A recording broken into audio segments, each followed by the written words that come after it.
everyone, Jennifer here with Stone Studio. This is the first video in our 3-part hand building basics series. In each of the 3 videos, we're going to make a small little cup using a different technique.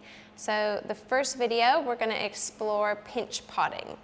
Now, pinch potting is a really basic technique, but also a really beautiful way to get a feel for the clay. The first thing we're going to do is get some clay. Now, you're not going to need much, and you're going to pat it into a round ball. So I'm just holding the clay in my left hand, and I'm using a rounded right hand to pat it into a ball, and I'm just patting and rotating. Now, you don't need much clay. You want the ball of clay to fit kind of in between your 2 hands, somewhere between a golf ball and a tennis ball. And you would actually be surprised how large of a pinch pot you can get out of such a small piece of clay. The first thing you're going to do once you've got your ball is you're going to hold it in your left hand, and with your right hand or with your dominant hand, you're going to take your thumb and you're going to push down into the clay. The important thing to keep in mind here is that you don't push too hard and go right through the bottom and make a donut, because then you won't have a base in the bottom of your pot. So you want to try and leave about 1 centimeter of clay down at the bottom of the hole. So now that you've got your hole, we're going to start pinching. So I'm holding it in my left hand, and with my right hand, which is my dominant hand, I'm going to make pincers with my hand, and I'm going to put my thumb in the hole, and I'm going to start right down the bottom of the hole, and I'm going to pinch and then rotate, and pinch and rotate. And right now I'm just working right down the base, because the clay tends to collect down the bottom. So I'm just focusing on the bottom, and then I'm slowly working my way up as I rotate the clay. So I'm rotating and pinching. You don't need a lot of pressure, because we're going to do this once, and then we're going to come back to the bottom and pinch and rotate up through the cup again to thin it slightly more. Really take your time with this. Don't feel the need to rush it. What you're trying to do is get a really nice, even wall. You don't want to have any thin spots or thick spots, because that can cause your pot to be weak. So just take your time with it, really slowly pinching your way up to the rim.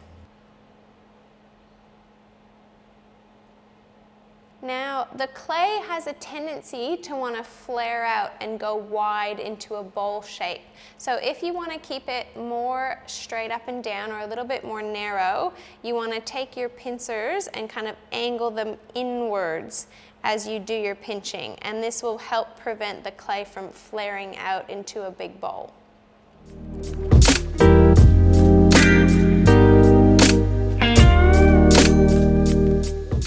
So now that I've done this once, working from the bottom up to the top, I'm now going to put it down on my work surface, which is something that is nice and porous so that the clay doesn't stick to it. So I'm using cement sheeting. You can also use just uncoated plywood. You can even use just a piece of canvas or a piece of cloth if you don't have anything else at home. And I'm just going to give it a few little taps to get the flat bottom of my cup. And I'm just going to compress the base a little bit. And now I'm going to do a second round of pinching, starting at the bottom and working my way up. Now, part of the charm of doing a pinch pot is that you can see all of the marks that your fingers have made, and you usually get quite a nice organic form.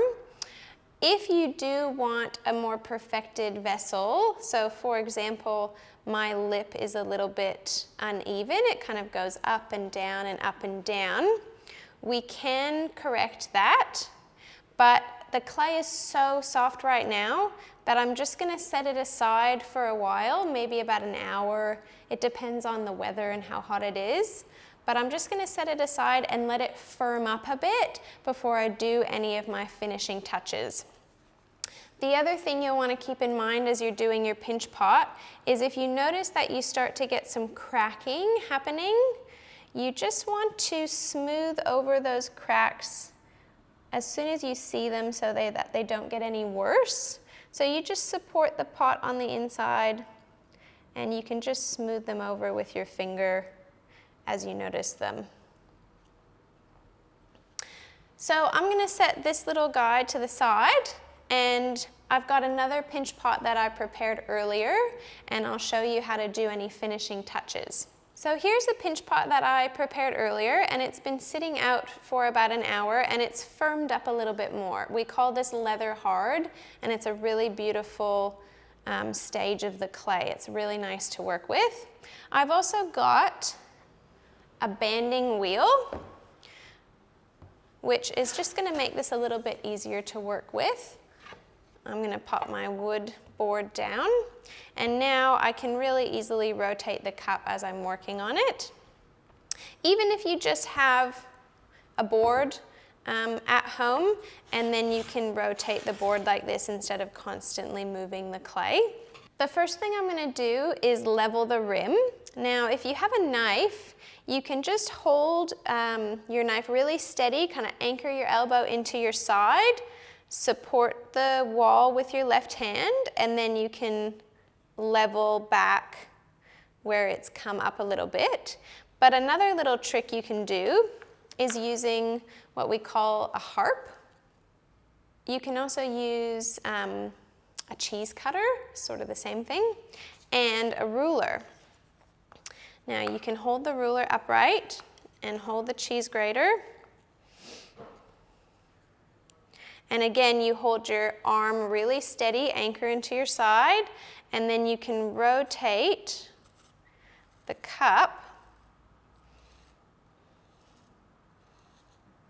around, and you'll get a really nice level rim.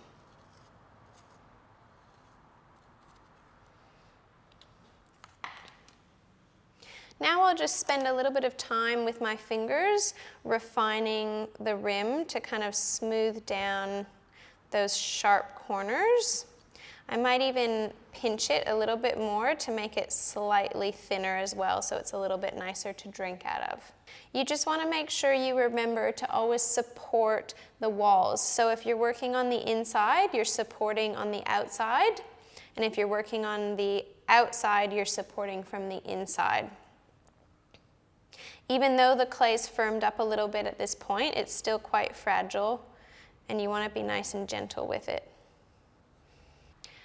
So now that I've fine-tuned my rim, the last thing you can do if you want to, so you'll notice you can see where I've been pinching the clay, which, like I said, I think is part of the charm. But if you prefer a more smoothed over look, you can use either a black rib or you can use a metal rib. I like to use the metal one. And you can hold the pot and just scrape the sides. You're supporting the inside and you're using the tool to scrape the outside to get a nice smooth finish. Get rid of any bumps. I'm sort of pushing the rubber rib like this and then using that center part of the rib to scrape the clay. Or you can just use your thumbs to smooth it over. So that's the basics of how you make a pinch pot. If you have some clay at home, get practicing, or you're welcome to jump in and join one of our pinch pot workshops here at the studio. If you have any questions, leave them in the comments, or you're always welcome to pop in if you live in the area.